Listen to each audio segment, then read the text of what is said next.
On this episode of This Week in the NPSL, the regular season is drawing to a close and the race for the postseason is on. In the Keystone, while FC Motown is in control, others are battling to join them in the playoffs, including FC Monmouth and Westchester United SC. We have highlights of their tight contests coming up. In the West, the Spokane Shadow look to the postseason after closing out their regular season title against Kitsap Pumas. In the South, New Orleans moves to the top of the Southeast with a pair of road wins in the Carolinas. And in the Midwest, Minneapolis City looks to claim the North Conference crown. That and our Player of the Week is next on This Week in the NPSL.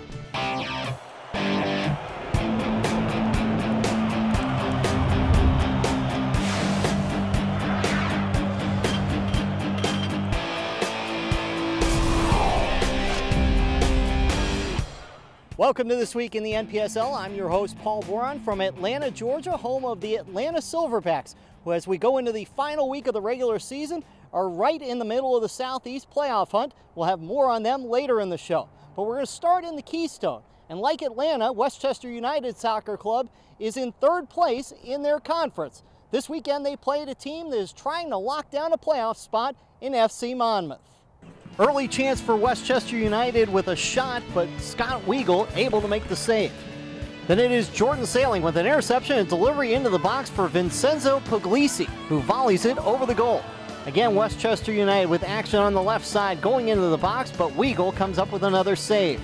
George Akampiki with the tackle and a first-time pass in the air that is cut in between the two center backs, played to Sailing on goal, and Sailing makes no mistake, it's 1-0 FC Monmouth. Sailing bringing along the ball into the box for a shot, but Westchester United keeper Johnny Palestar makes the save and controls it. Later in the match, Scott Weigel comes up with another big save. Biggest chance for Westchester United was when Alexander Martin's shot from point-blank range was skied over the crossbar. And then a stoppage time chance for Westchester United with a free kick by Troy Amspacher, but it was saved by Weigel, and Monmouth wins 1-0.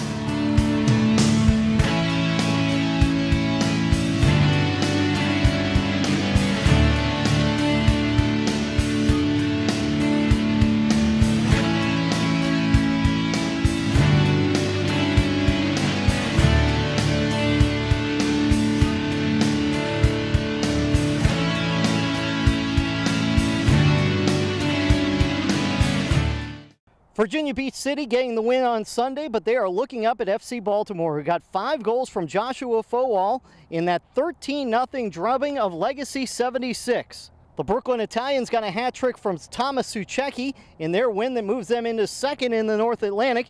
And in the Keystone, FC Motown stays perfect as Matt Nigro notches 3 second-half goals in their win over Hershey FC. They need just a draw in one of their final 2 matches to clinch the conference.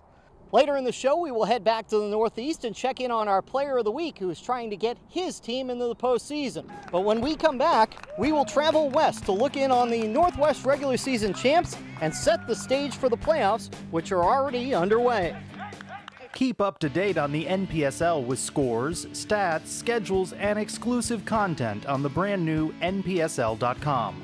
Visit NPSL.com to browse our dedicated ticket platform. Read up on team news from around the country and view the latest episode of This Week in the NPSL.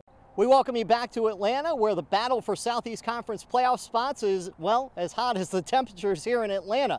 Not the case in the Northwest, where Spokane SC Shadow has locked up first place in that conference, and they were finishing their season against Kitsap Pumas. But we start with their trip to OSAFC as they cross the Cascade Mountains to face in-state foes on the west side. Spokane kicking things off at Starfire Complex against OSAFC, and in the opening minutes, it's Jesse Rattan delivering 2 balls to J.D. Howenstein off a corner, and it was a precursor of things to come.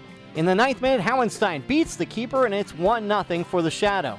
5 minutes later, it's Rattan again, this time with a free kick that Eddie Benito leaned over to pop over the keeper and make it 2-0.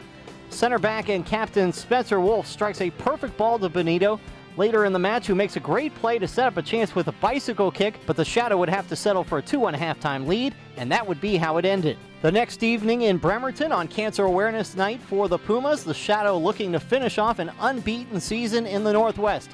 Eddie Benito misses an early chance in the 14th minute on a run to goal. Another rattan corner found the head of J.D. Howenstein again in the 31st minute, but the Pumas keeper Mark Gironis was there to snag it. Then a cross popped to Benito for another look-at goal, but his rocket to the far post denied by Gironis. Opening goal would come for the Shadow in the 66th minute on the follow-up of another corner. 19-year-old club product and leading scorer Chase Reddick rips a first-time volley off the headed clearance as they went on to draw Kitsap 1-1. The result enough to celebrate a first-ever unbeaten season since the 1995 founding of the Shadow.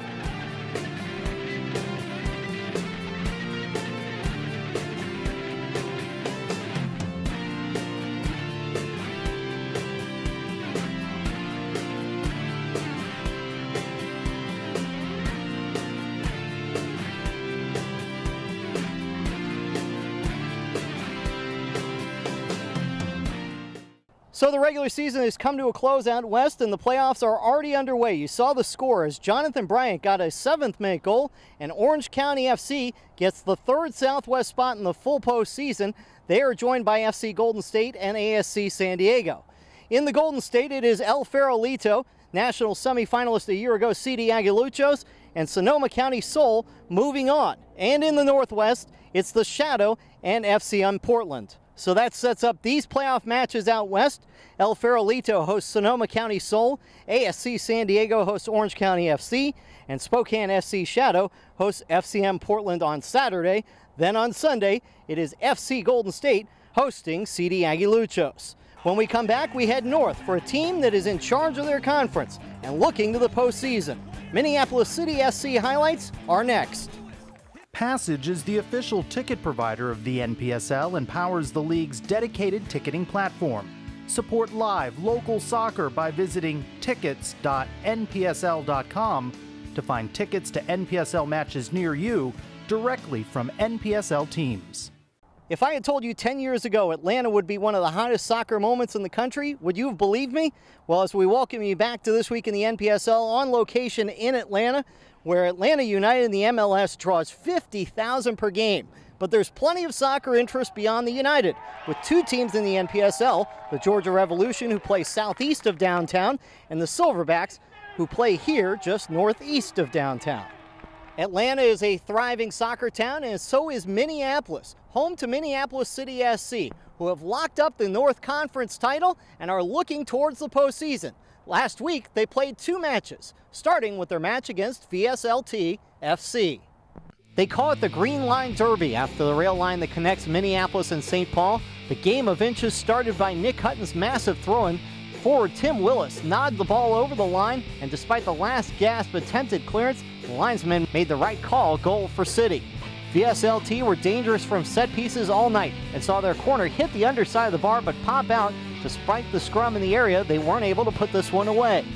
At the other end, Hutton continued to work hard on the wing. He finds Willis in the penalty spot, but Willis's shot is off the target.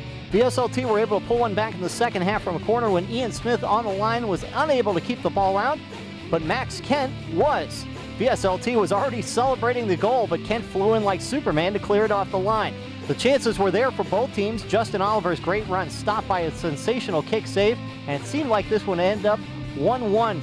But in the 86th minute, Will Kidd ran into the wide right side, spied Juan Luis, and played a great ball in. Goal for Luis with the karate kick finish for what proved to be the winner and keeps City on top of the North Conference. Then City hosting Duluth FC, knowing that a win would land them the title. The Crows jumped on the board early. Fullback Abdullah Ba driving forward and unleashing a 25-yard screamer. Later that half, Justin Oliver sneaked between 2 defenders and his bouncing shot fooled Jan Hofellner. Second half was only minutes old when Liam Moore pulled one back for Duluth. But it was down on the other end, Minneapolis City. 10 minutes later, Justin Oliver converting from Nick Hutton's cross to regain the 2-goal lead. Less than 30 minutes were left on the clock when Brooks Rice's shot took a big deflection off of Baugh to bring Duluth within a goal. It's 3-2. City weren't done. Juan Luis and Siku Chroma combined for the corner. Siku broke free to feed Will Kidd. Kidd side-footed it into the goal to make it 4-2 for Minneapolis City, and that would be how it ended. Cleveland SC and Syracuse FC, and this game was back and forth. Cleveland would have their chance early on this through pass from Antonio Manfoot, but it was saved by the Syracuse keeper. In the 44th minute, Manfoot would finally find the back of the net for Cleveland off the long pass from Ian Larson. Cleveland almost scored a second after halftime off the shot of Riley Grant, but the Syracuse keeper comes up with another great save. Syracuse nearly leveling things in the 73rd minute off a corner kick, but Mario Musa was there to make the save for Cleveland. Syracuse still putting the pressure on in stoppage time, this long pass into the box, but once again Musa comes up with the save. Cleveland beats Syracuse 1-0. Rochester and Binghamton on a hot and muggy Saturday in Rochester, New York. Lancers hoping to keep their slim playoff hopes alive against the Thunder. Game started off and the Thunder looked like they would shock the Lancers by taking the lead when Nicholas Speed made a nice run up the middle to put Binghamton up 1-0. Lancers would tie when Lucas Fernandez curled home a free kick in the 26th minute. Jake Schindler would get his first goal this season, putting away a poor clearance by Binghamton, and the Lancers were up 2-1 at half. In the second half, something out of a Hollywood script, Lancers coach and former Rochester Rhino great Doug Miller would get a chance to play in Rochester's soccer-specific stadium for the first time. He came in the 51st minute, and 24 seconds later he would score, finishing off a Will Stone pass to put the Lancers up 3-1. The crowd erupted with the 49-year-old scoring his first outdoor goal in 13 years. However, Binghamton wouldn't let up. Osbeaton closing the deficit to 3-2 in the 56th minute. In the 65th minute, Lucas Fernandez lofted a ball in the box and Will Stone settled the ball and bicycle kicked it into the net, 4-2 Lancers. Then Isaac Kesey would slot home a Will Stone pass to make it 5-2 in the 71st minute. Lisberto Calva would put away a penalty kick in the 85th minute. That would make the final 5-3.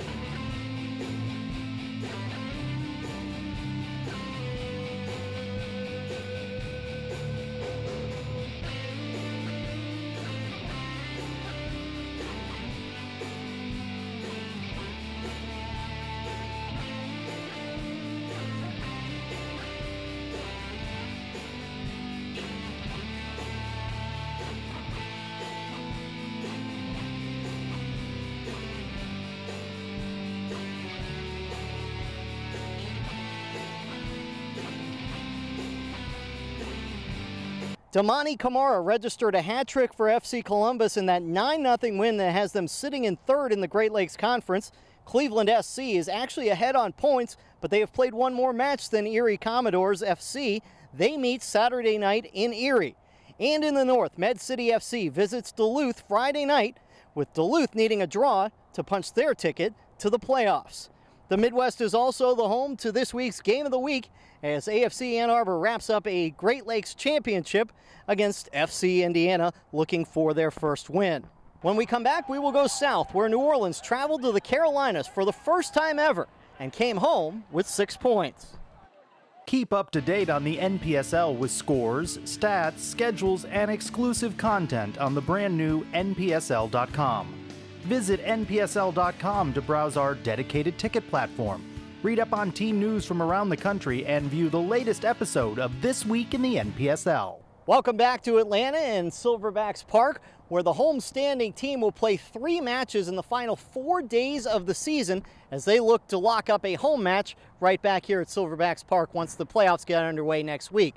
Now, the first of those 3 matches was against the New Orleans Jesters. We'll have highlights of that match next week. Meanwhile, the Jesters were in the Carolinas last week for the first time ever, looking to lock up 6 points on the road. Just 3 minutes into the second half, Mason Walsh gets the Jesters on the board as he beats his defender and then beats Austin Millens. It's 1-0. 82nd minute, ball is loose in the box and Garrett Bridgewater bangs in the equalizer for Greenville FC. Stoppage time now and magic from Oliver Roberts of New Orleans with incredible movement that beats Millens 2-1 Jesters. Last kick of the match, Greenville nearly gets an equalizer, but it goes off the corner bar and New Orleans wins 2-1. In the shadow of the Blue Ridge Mountains, a big crowd on hand for Asheville City Soccer Club's final home match of the season. 15th minute, the Jesters' Tom Pierce takes a long-range shot. It's saved by Parker Siegfried. 11 minutes later, Pierce would not be denied after a ball from Oliver Roberts springs Mason Walsh down the left side. He finds Pierce, who bangs it in. It's 1-0 New Orleans. 34th minute, ACSC gets level on a goal by Elma in 4, and we are tied at 1. 54th minute, Tony Giudice of New Orleans with a long-range shot that finds its way through traffic and into the back of the net. His first goal of the season, and it's 2-1. And in the 66th minute, it's Oliver Roberts with another free kick and another spectacular goal as he beats the keeper near post, extends the lead to 3-1, and in front of a crowd of 21-29, the Jesters hurt Asheville City's path to the playoffs, while they go a step closer to locking down one of the top seeds in the Southeast.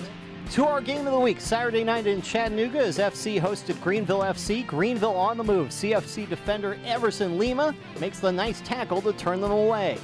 CFC's turn to attack, former club ball boy Caleb Cole takes the assist from Cameron Woodfin and scores to take a 1-0 lead in the 27th minute. Later, CFC's Juan Hernandez with a nice move that breaks the ankles of the defender, who has to just take a seat as Hernandez just misses the shot. Early second half now, and Greenville's Jack Hoey ties the match with a nice move around the keeper for the goal. But it wasn't tied for long. Just a couple of minutes later, 51st minute, CFC has a free kick, and Juan Hernandez finds big Everson Lima for the game-winning header, and it's 2-1 to CFC. They made some changes at halftime, and it took us about 5 or 10 minutes to adjust, and they got a goal during that time, but I was really proud of how the guys answered. That shows a little bit of resiliency and mental toughness, and our boys answered well. They're a good team, well coached, a lot of respect for them. We had to work hard for the points, but we did, and we got them.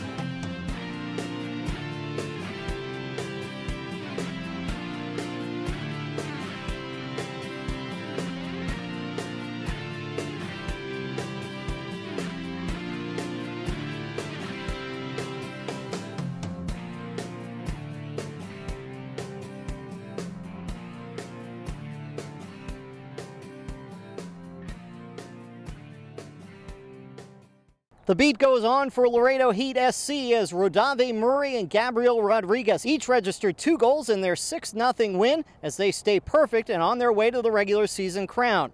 The Southeast is very tight with Chattanooga FC with a game in hand and can pass New Orleans with 3 wins this week.